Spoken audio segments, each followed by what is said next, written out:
for first place in the NFC West. So, Acho, loser. Did the Seahawks prove they're for real? Bro, I'm so embarrassed by myself. I swore you were going to throw rock. I knew you were. I practiced. I was in bed last night. Oh, that's what you were doing in bed last night? Chill. Shoot. And then I come out here and get whooped on national television. I'm sick. But I'm about to win this argument. So okay. I'm about to win this argument, America. Redemption. So here it goes, bro. The Seahawks, they didn't prove they were for real because if you beat someone who I am not sure of, I'm not now sure of you. I like that. I hear you. If you beat a team that I'm not sure of, how can I become sure of you? The Arizona Cardinals, they won their first six. They didn't win their first 6 games. Through their first 6 games, they had played nobody. They had played the Jets. They had played Washington. They had played the Cowboys. They really hadn't played nobody. But then their last 4 games, they had played playoff teams. Okay, what happened in the last 4 games? You beat the Seahawks, but you do it in overtime. It counts. It's fine, it counts. I'm not mad at it, but I'm quantifying it. I'm not mad at it, but I'm quantifying it. Okay, you lose to the Dolphins, playoff team. Okay, you beat the Bills. It counts. Hail Mary. I'm not mad at it, but I'm quantifying it. I'm looking at the tape. I'm not just looking at the score. I'm looking at how the game actually unfolded. And now you lose to the Seahawks. So I wasn't sure of the Cardinals in the first place. I told you that yesterday's show. Now the Seahawks come out here and they beat the Cardinals, a team I'm not sure of. That does not instantly, Marcellus, make me sure of them. Good point. What did the Seahawks do? What did they prove? Okay, they had a pass rush when it mattered. What's crazy about this game, they only got 3 sacks. Only had 3 pressures. Okay. The sacks were also their pressures, right? 3 sacks is a solid amount. Yeah, that's what I'm saying. But you would assume 8 sacks pressures combined over the course of a game. You know that, you're defensive lineman. They only had 3 sacks and really no pressures. They were actually more efficient than they were effective. I'll give you that. You got a sack to end the game. You drew a safety. Efficient, but not incredibly effective. So, as I look at it, they didn't prove to me that they were for real because they just proved to me they are exactly who we thought that they were. Capable of beating good teams, capable of winning 1-score games, not going to dominate you. But what did I learn? I didn't learn anything yesterday. Whoa, the Seahawks proved a lot to me yesterday, and I predicted some of this. You guys go back to YouTube and check out our clips from yesterday and the day before. I actually said the same things that actually materialized in this game, which makes me proud. But let's start here because the Seahawks did prove things. As you know, as a former player, every time we walked into that locker room and after we went through a practice session, film session, whatever it may be, all the things that you have to load up in terms of intel and ammunition to get yourself ready to play. Coach would finally grab the group and look at you collectively and say, it's not about your opponents. It's about you executing, right? It's about you beating yourself more so than them beating us. So the Seahawks had to find a way, as I told you yesterday, find a way and find confidence in that way. It's a compass. Which direction are we going to take? Because let Russ cook was a thing for the first part of the season, 5-0. Of late, let Russ cook has started to boil over and not necessarily be the best way to play football for the Seahawks. So what did they go yesterday and do?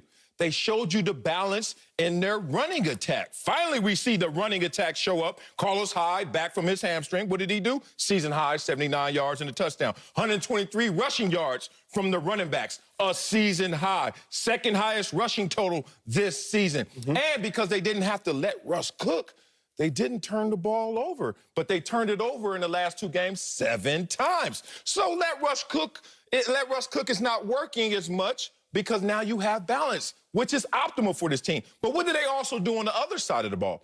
Defensively, I told you, the last game, only 23 points. You laughed at me. You look good in your suit, but you were laughing at me. I didn't feel you in that moment. Do you feel me now? Because the Seahawks defense, points per game allowed, with an average of 29.6 first 10 weeks, 21 yesterday, even lower than what I expected and predicted from yesterday. Net yards per game allowed. Look at this full screen. Less. Season low. Net passing yards per game allowed. Season low. All of this adds up to exactly what I said. First, you need a compass. You need to redirect where this team is going. You can't go in a pass-happy league letting Russ cook with this defense and this lack of running game. So they changed their direction. Balanced defense. But now they have the confidence in the direction that they're going. This is a for-real team because now it looks like a more complete team. I don't hate that take. I don't hate that take, but I'm going to tell you what I told my producers yesterday, talking to them in preparation for the show. I've said this before. Can we bring up Marcellus Wiley's full screen again, please? Because I've said this, and it's made no clearer sense than right now. What? Marcellus, figures do not lie. Well, liars figure. When I look at those numbers, you're right. The figures are there. They're not lying, but you are lying to America. If you watched the game last night, Kyler Murray was hurt. Like, we literally watched it. So if y'all didn't watch the game and y'all are tuning into this show, you'll be like, oh, wow, those figures, they're not lying to me. They're not. But if you saw Kyler Murray, who I think it was the end of the first quarter, he messed up his throwing shoulder. That's football. Then you would realize that this liar is out here trying to figure some things out. So let me make it make sense for you, big dog. Okay. I'll wait. We have set the standard, I don't know why, we set the standard so low for the Seahawks that we see Carlos Hyde has 79 rushing yards, and we're like, I told y'all. Off injury. I told y'all. 3-game injury. Bro, you're never healthy when you're playing football. You know that. Well, they take away your Kyler Murray argument then. You're never healthy when you're playing football. See how Second point. Undermined. We get the Seahawks defense has been so bad that we're like, they held an injured Kyler Murray to 21 points. Oh, wait a minute. Big dog, we can't set the bar so low for this team that you see 79 rushing yards and you jump for joy. You see 21 points on defense, which, by the way, is not great. You see 21 points given up and you jump for joy. I can't have the bar so low for this Seahawks team we rejoice over these small things. Like I said, I've said this to you before. I will not applaud a fish for doing what, Marcellus?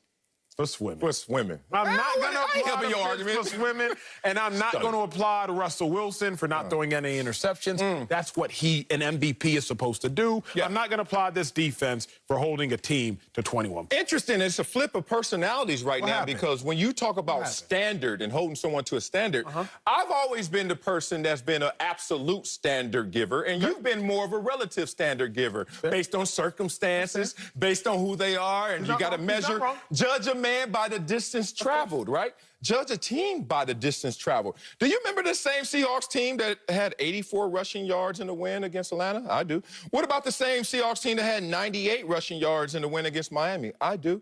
And also the same team that only had 57 rushing yards in a loss to Buffalo. Close loss, but still a loss. So guess what? If you're smart, if you're astute, if you're Pete Carroll, you realize, hey, even in success, we still have issues to fix. And guess what? One of them is giving us proper balance. Finally, you go out there and you have proper balance in terms of the running game and the passing game. You always can go back to Russell Wilson and say, cook. But it's going to come with its issues. But if we say, let's go out there and keep perspective and keep balance, and defense, just chip in. Like, I didn't ask you, defense, to sponsor the party. Just bring a cup with something in it. And the defense finally showed up with that. You're talking about impact and efficiency and effectiveness. That's great, but that's a luxurious ask. Right now, in necessity, they needed a running game and they needed a defense, and they got it. That's fair, but the question here is, did the Seahawks prove they are for real? Yes. They didn't prove to Marcellus. Here's my thing, and let me go. I had to jump a point because I had to beat you at your second point, but now let me get to my original, my OG second point. Let's go. I came into the game saying I need to see the Cardinals dominate. Because I said I'm not convinced about the Cardinals. If I don't see the Cardinals dominate, you were kind of saying yesterday you need the Seahawks to win because you need a little more convincing. I needed to see one of these two teams, which have kind of been a little enigmatic. I needed to see one of them dominate so I could get clarity. Why do I say that? Let's look at the super/dominant full screen I got pulled up. Of all the teams that I think are legit, look at teams that have won games and how many times they've won games by 14 points. You think? Buccaneers, they've won by 14 points 5 times. Chiefs, won by 14 points 5 times. Packers, won by 14 points 4 times. Saints and Steelers, they've beat teams by 14-plus points 2 times. But then when you get to the Seahawks, they haven't dominated an opponent all season long. The only one you can say maybe is the Falcons, week 1. Right? Like, that game was very lopsided. 13-point game, but very lopsided. You beat the Patriots by 5. Beat the Cowboys by 7. Beat the Dolphins by 8. Beat the Vikings by 1.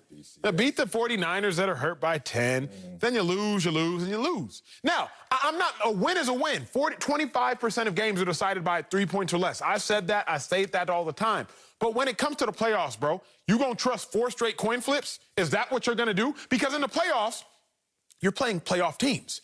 When you look at the Seahawks, their last 4 games, 3 of the last 4 games have been against playoff teams. You lost once, you lost once, you lost once, and then you won.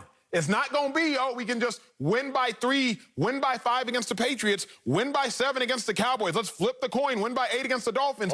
You got to be able to dominate at some point. Oh, you do. Oh, you don't have to just be able to win. You got to be able to dominate by Acho's metrics. Acho, once again, metrics. your whole